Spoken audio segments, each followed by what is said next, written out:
Hey, everybody, I thought we'd open it up to Q&A for the esoteric stuff.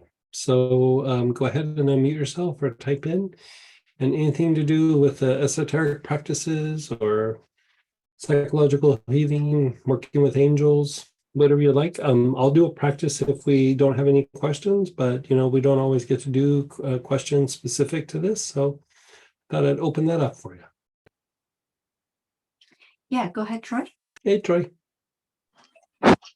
Hey, I'm sitting in my backyard by my fire pit, and I'm also getting ready to have another firewalk event in a few weeks. And I just wondered if you had anything to offer towards, practices of being with the fire. You could use a couple of things. I would say aloes would probably be your best bet. Inhaling. One of the things that I like to do with something like that, because doing something like that does cause like some sort of shift. And if you have the oil blend from a couple of classes ago, that assemblage point, that would be ideal. Right. Okay. It's got a lot of fancy aloes in it, by the way, and so that would kind of hit that. If not, one of the things that I like to do is using poplar, but inhaling and focusing in on maybe areas in your life where you want there to be some sort of shift or transition, and not necessarily going, this is what I'd like it to be, but just like go, okay, in my work life, I would like something to shift in my personal life, in my relationship, or like trying to bring in a relationship. I would like this to shift. And my meditation or whatever, I would like this to shift. And like, think of the situation, you could hold it in your heart, but I like to do it actually in the back heart, like here for a second and then move it right to the back, and then just start inhaling the poplar as you look at the different situations. And the issue is that like when we start to like shift or change, there's part of our mind that has a hard time letting go. Like there's a part of our mind that just wants to micromanage I want to shift and change, but I want it to shift and change this way. You know what I mean? Where sometimes when you're trying to have growth, like our preconceived ideas or our wants or whatever can kind of like inhibit some of that. And it's not that it's not good to have those things, but sometimes something bigger is coming in and we don't want to inhibit it, right? And so especially when you're doing fires, any sort of fire ceremony, man, the potential for shifting is very, very big.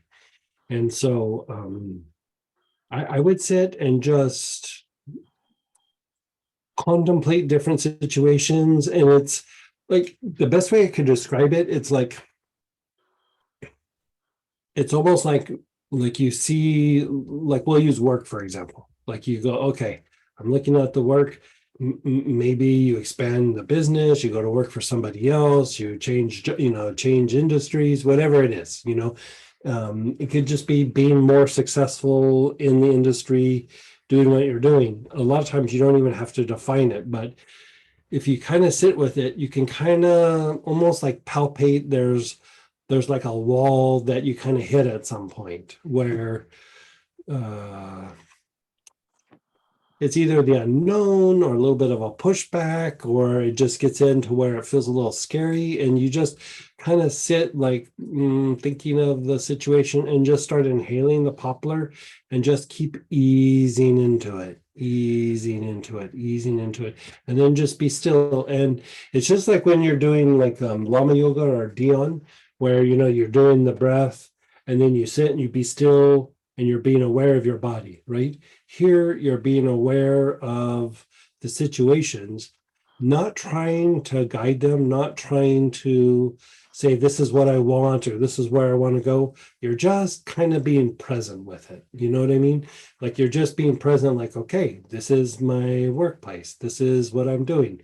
Okay, this is my relationship, or I want to bring in a relationship.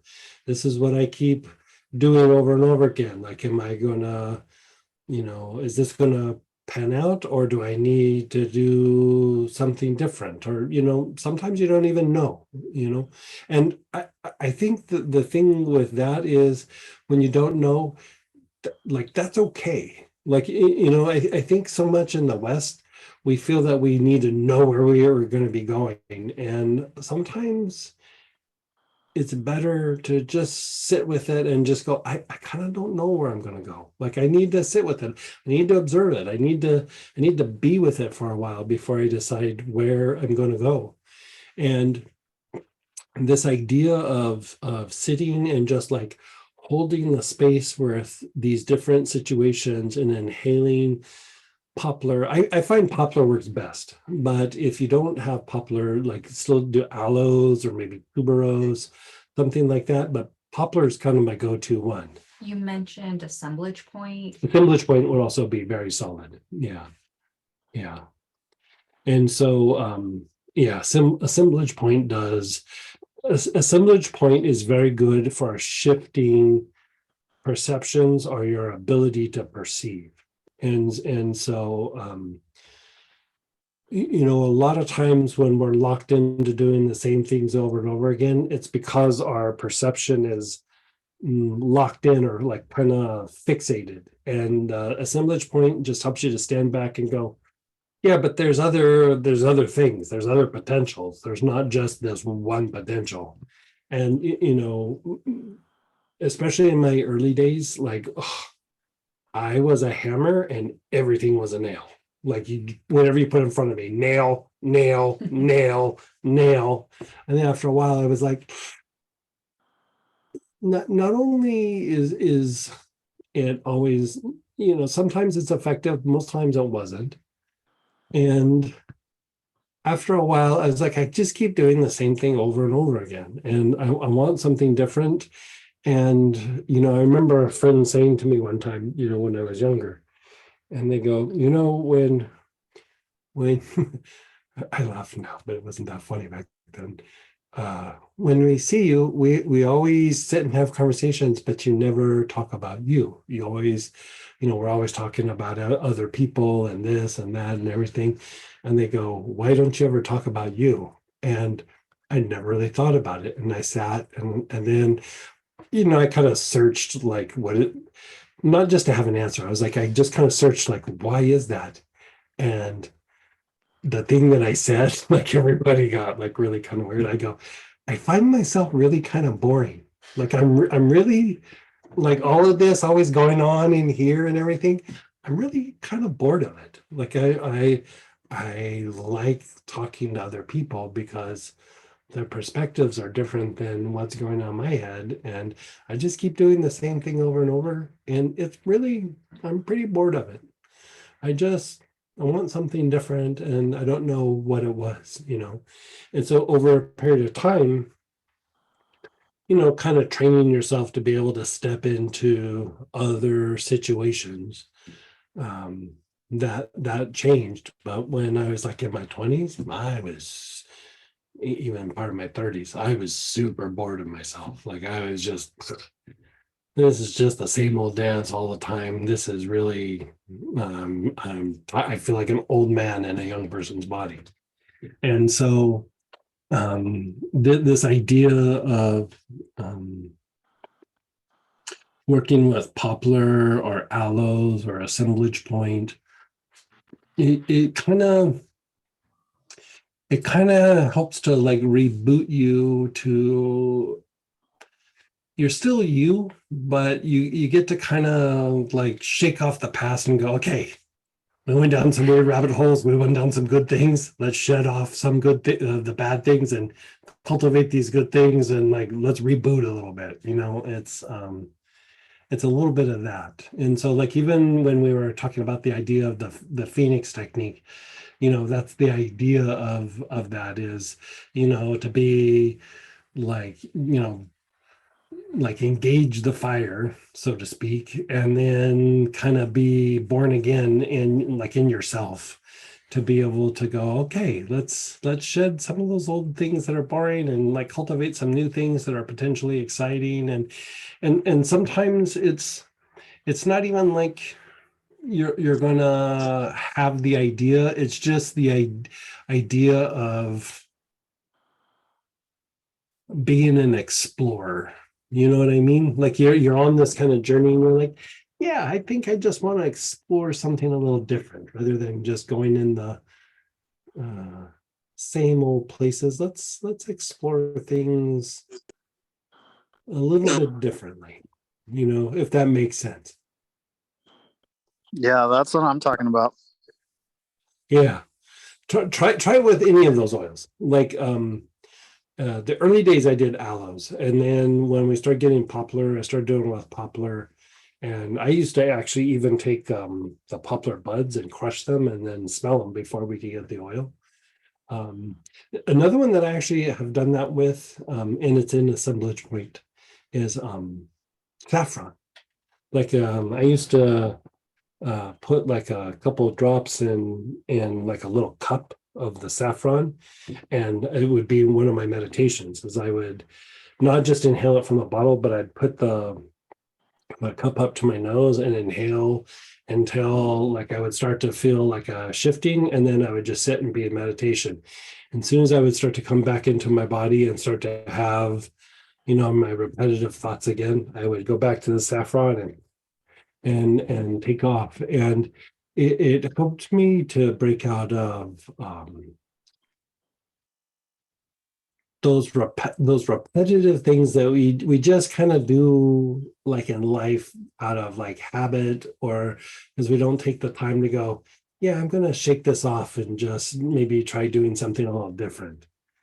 Because I think that's the thing, is like when we want to do something different, and I could just be speaking for myself, but when we want to do something different, sometimes we go, yeah, but I have to figure out what it is.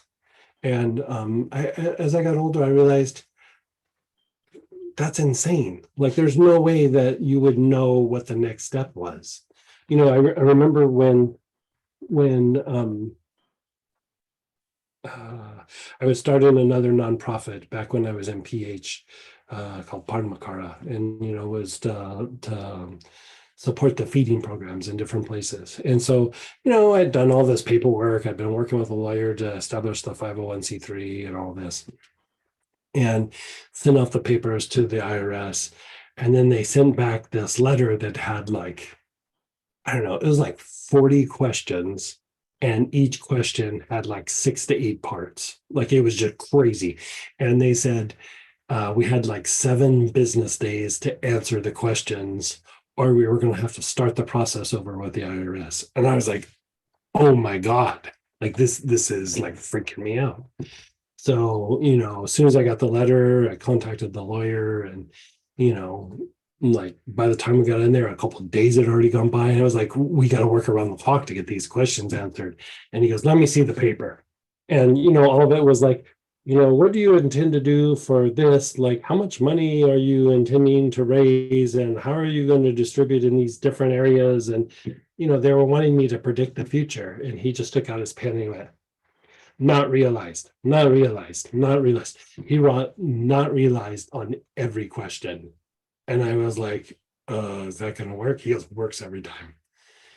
And so I thought about it, and I was like, they're wanting me to know what's going to happen with something that we're trying to start and get going. Like, how are we going to know? And he goes, exactly. How are you going to know? Not realized. And he just wrote not realized on everything. And I was like, oh my God, this is not going to work. It totally worked. It totally worked. And I thought, that actually can be a mantra sometimes. Like, when I'm wanting to change something and you go, okay, but, there's the part of you is like, okay, but I have to know the next step. Not realized. I don't know what it is. Like, I don't know what the next step is going to be, but I have like a confidence that like something will present itself, and I'll recognize it hopefully I'll recognize it, but I don't necessarily know what it is. And when I interact with Imaho, like, man, that's the way that guy is wired. Whenever I say to him, like, it still makes me laugh. It's been going on for 30 years. I'll go, Imaho, how are you doing? He'll go, I don't know.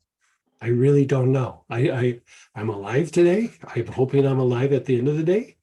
I hope, he's just, is just taking everything just a little bit at a time. And he is not going, okay, next week I have to do this and that. Of course he's going to go to Europe and he's going to do this and he's going to go workshop. But he's like, I don't know what's going to happen. That's an idea, but you never know. And, when I was younger, I thought that was a little bit nuts. And as I get older, I was like, it's an adventure.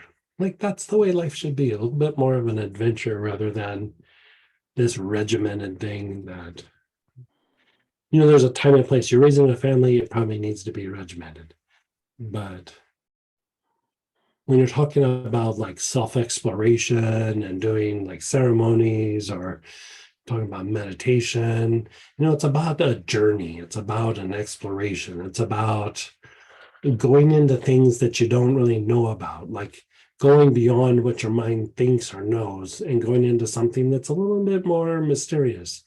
And that can be a little bit unsettling. It can cause some anxiety and things because your brain loves to know the future. And if it doesn't know, it loves to guess the future. It loves to guess the future. Right. And just to be able to say, like, not sure what the next steps are. There was this one person that said, life hasn't been a series of steps, it's been a series of staggers. Like, a stagger over here, stagger over there. And this person is very, very, very, very, very successful. And for this person to say a series of staggers, like it kind of helps me to have a little bit more confidence that, like, I don't need to know what the exact next step is. Yeah. Thank you. And doing work with, walking on fire ceremony, any sort of fire thing. Oh boy, man, it's all about that. It's all about that. Opening up to a potential rather going, I'm gonna do this fire ceremony and have XYZ happen.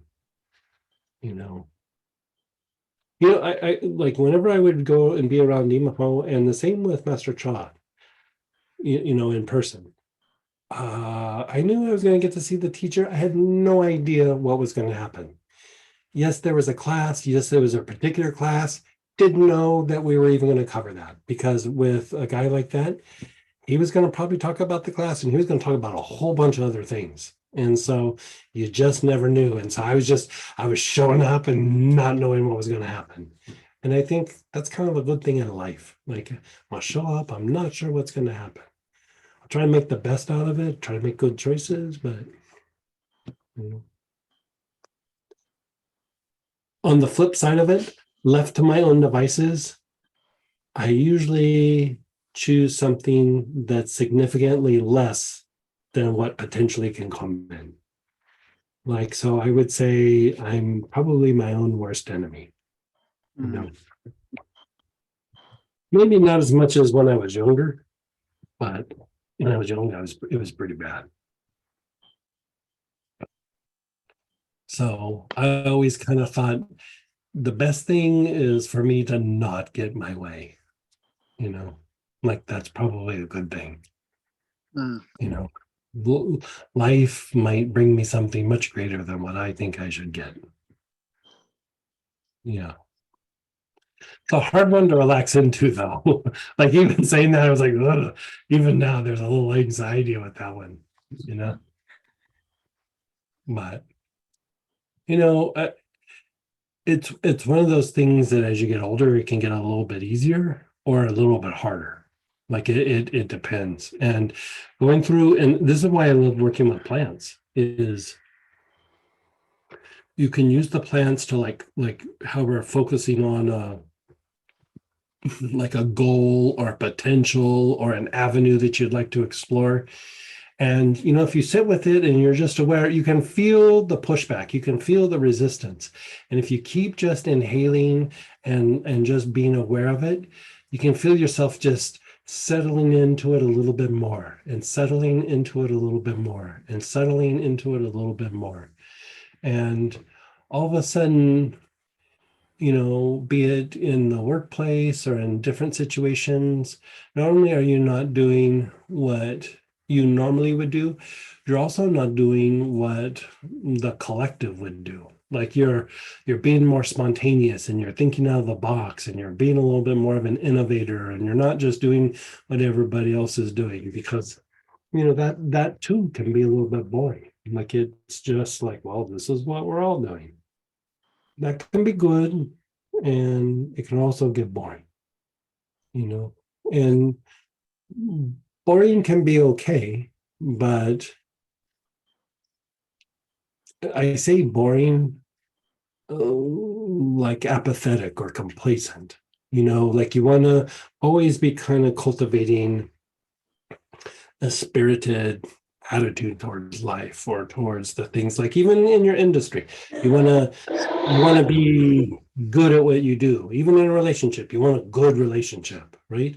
That is a reflection of like being kind of spirited in this, like being like a little bit of an innovator, or wanting to be more than just going through the motions. And why not embrace that? Why not just, if you're going to be uh, uh, uh, a checkout person at the supermarket, be the best one you can. Like if you're going to be, whatever it is, you just be the best one that you can. Like you're refining yourself. you know you could say, like, if you really cultivate that attitude regardless of what you're doing, like that attitude, you can kind of stick it in your pocket and take it wherever you go. And even after you pass and leave the body, like that piece you can take with you. Like the other things, like, oh, I was the best, yada yada yada, people will remember me. Can't really take that with you, right? But that attitude of being like innovative and an explorer, and like embracing something and stepping out of the box, that you can take with you.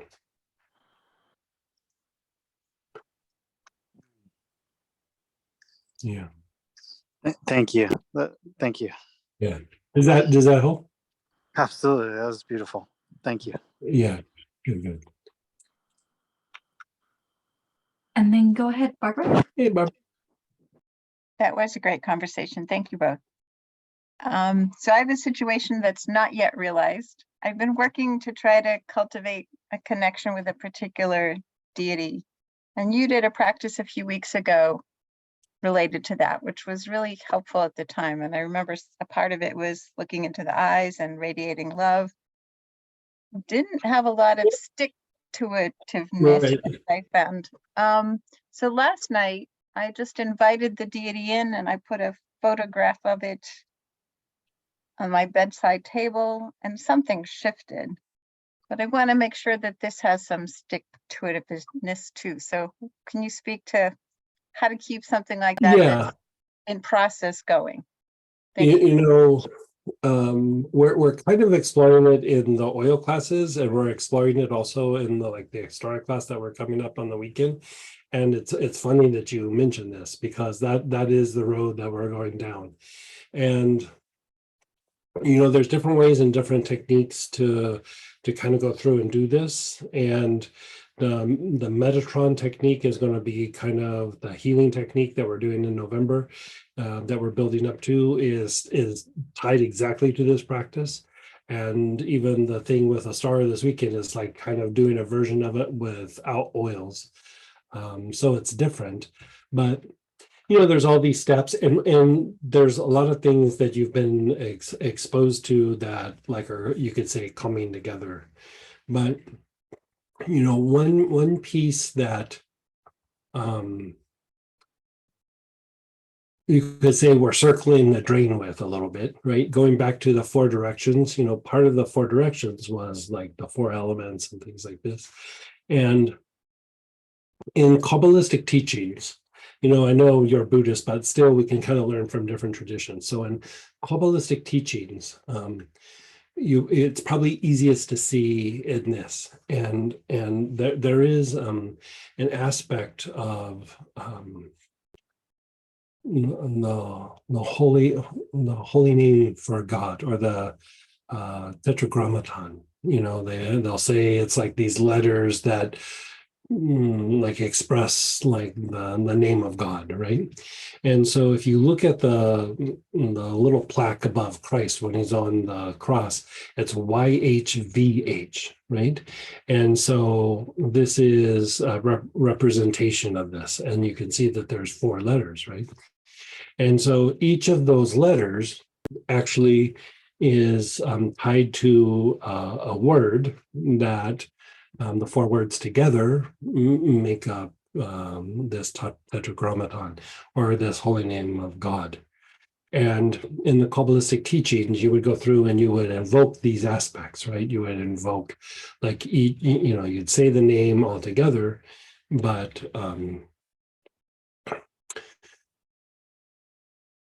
each word, you could say, purifies one of the elements, right? So the first word purifies fire, right? Then the next one purifies water. And then the next one purifies air. And then the last one purifies earth. And in the Kabbalistic teachings, you would say this word over and over again. And then they would say, you would say the first word and then the second word. And then, how there's the 4 elements. And then sometimes they'll say, then there's a 5th element, like the aether or ether, or sometimes in certain traditions and healing traditions, they'll say metal. But ether or essence is the best way to say it. And so when invoking this holy name or these aspects, you're doing the first element, the second element, and then right there, you would stop and invoke the essence of whichever being or deity you're working with, including an angel, right? You would invoke this essence, and then you would say the other 2 elements, right? And so by going through and saying like this, you are doing an element associated with the form, an element associated with the form. You bring in the essence, and then form and form, right? So you're literally manually mixing essence and form. And so you kind of have to build up to it, which we've been doing for a while. These series of classes where, the one last weekend and the Phoenix Technique, is all preparing for this practice that we were doing, and we're going to do the holy names, the whole bit in the Metatron class. And then the same thing with the Astara version. We need to do a little bit more prep work with Astara, because we haven't been doing it like we've been doing it with the oils. But you could even do like a version leading up to that. And so let me see how much time we have, if we have enough time. Okay, so like tap your heart in your crown, right? And then hold your hands up, right? Hold your hands up, right? So this is just a quick way to activate. If we had like an hour, we do it a different way, but this is just quick. So first, start blessing the earth, not the people, but earth itself. Just your awareness is on your heart and crown, and you're just taking long, slow, deep breaths. You're not trying to force anything out of your hands or anything. You're blessing the physical earth, the planet itself.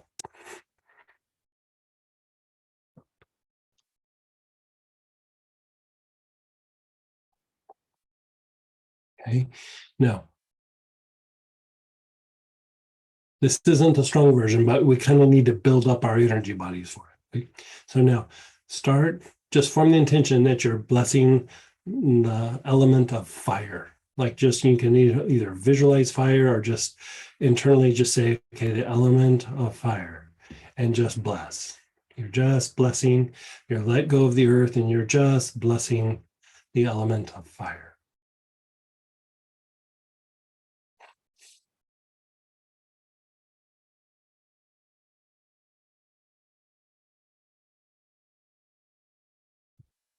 And now shift, and you're blessing the element of water. So you can just visualize water or form the intention, you're blessing the element of water.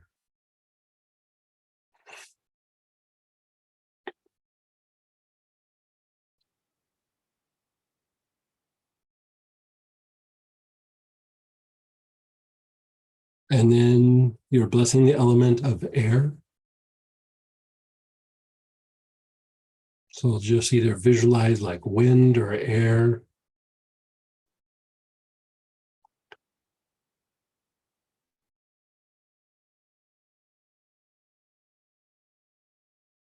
And then you're visualizing earth, like just physical material.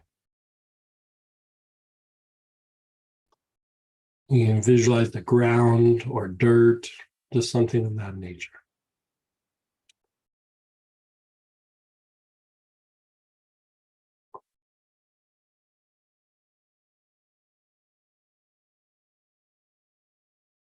Okay. Now,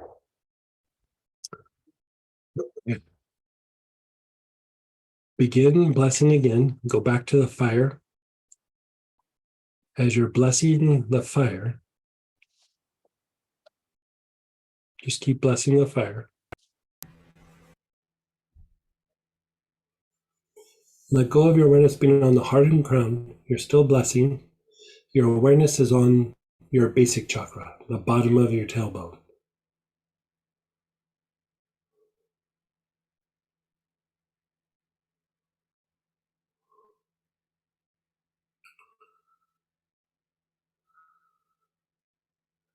Now move to water. You're blessing the water elements, and your awareness is on the soles of your feet.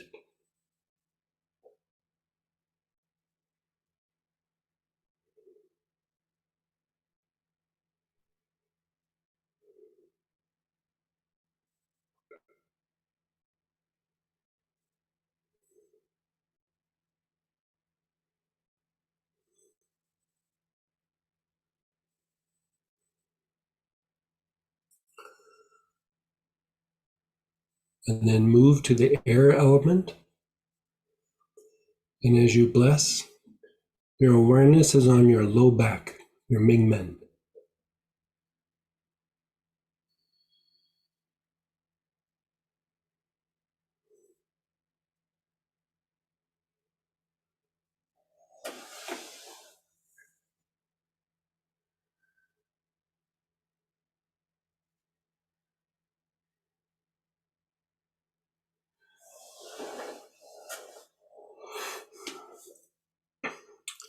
And then the earth element.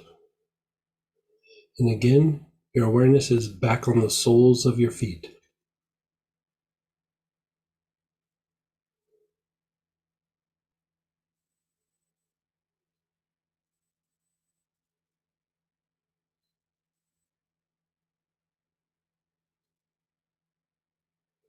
So, okay. So you can let it go for a second. So this is super esoteric. So like if you don't quite get it, we're going to be explaining it in quite detail. It'll be with a practice, but just to give you an idea, as you bless the fire element, you're blessing the ability to be, right? Just to be, right? You could say observing, but to be. Then next, when you're blessing the water element, it's to exist, right? Then after that, the next is to become, right? As you bless the air element, it is about to, like becoming, to become something, right? And then the last is to come to pass or to happen, right? So you've put something in motion. You've brought something forth and you've put it in motion so that even when you turn your attention away, its motion continues, right? So you go to the fire element and then you go to the water element. First to be, then to exist. And then at that point, you pause, right? You pause and you bring in the essence. Whatever the deity, whatever the angel, whatever it is, you bring in the essence. So to be, to exist, and then the essence. And then as you bring in the essence, it starts to mix and you are becoming something. It's to become. You're to become this thing that's mixing with the deity or the guru or the angel. And then once that happened, it is then to happen. Like you've set it in motion. Like so you prep the form, you bring in the essence, and then you complete the mix. And like you almost like complete it. And then even as you step away, it continues. Like you don't have to keep putting your attention on it. When you put your attention on it, it increases, but you've set it in motion. Okay, so hands up again. You're blessing the fire, right? You're blessing the fire. Your awareness is on the tailbone.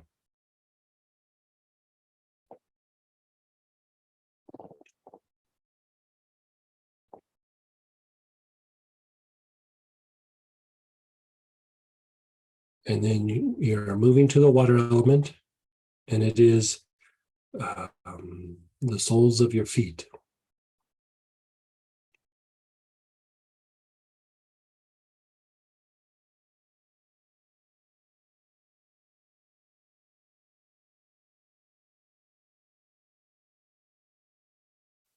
And then how about we just turn our hands up like this for a second? We're going to invoke an essence. How about we'll invoke Vishnu, which is the love aspect of God that all the great avatars are emanations of. Christ, Krishna, Rama, right? It is the divine love aspect. Vishnu.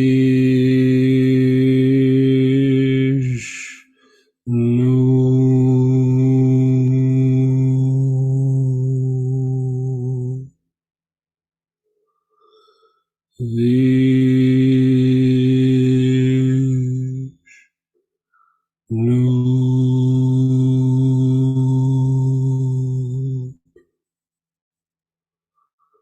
Vishnu.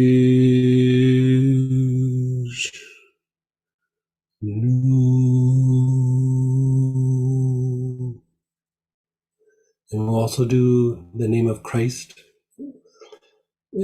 His name when he was on earth was Rabbi Yehoshua Bar Miriam.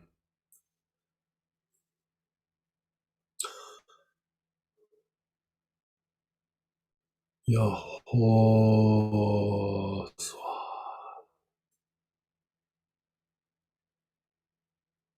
Yehoshua.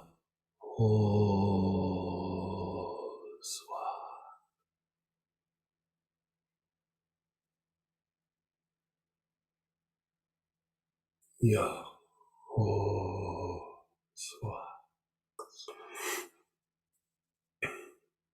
Raise your hands up, again, outward. Visualize the air element. Your awareness is on your low back.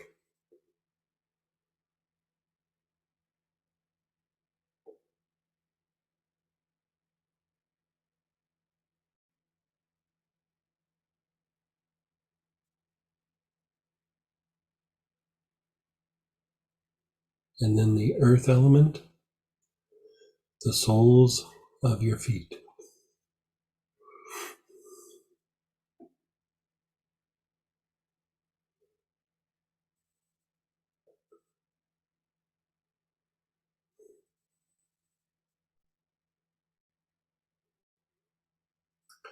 Can you feel something? Can you feel the presence? Just let the blessing go. You can just put your hands down.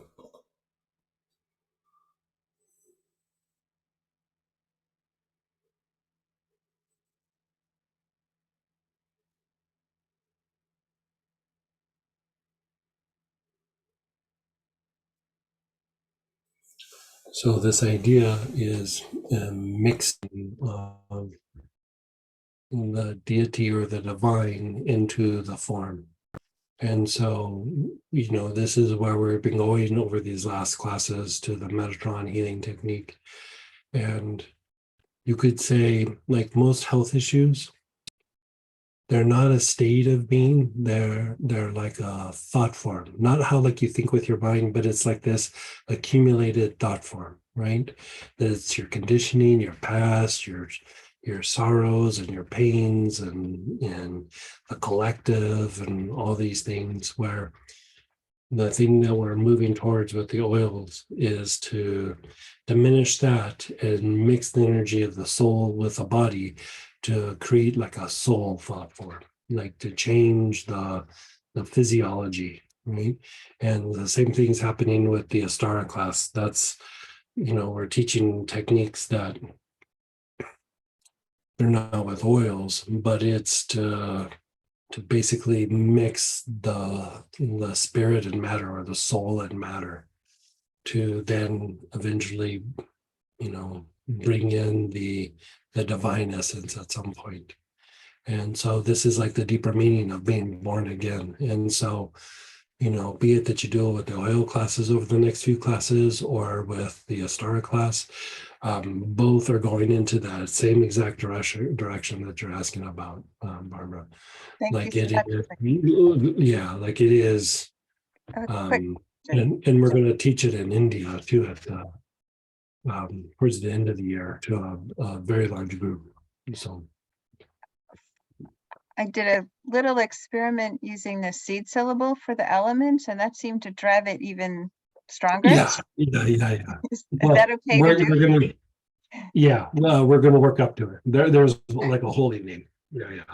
I mean, So I was we just gotta, using the seed syllables in this tradition for the elements. yeah, and that would still work. And it went way deep. Maybe write those out to me and send me to those, and I'll compare them. Okay. Yeah, perfect. So Thank we you got to so jump much. over to the prayer blessing for Astara, but hopefully you guys get to join us tomorrow night for the Sandalphon class, or on the weekend. And if not, remember next week it's Monday instead of Tuesday. Take care.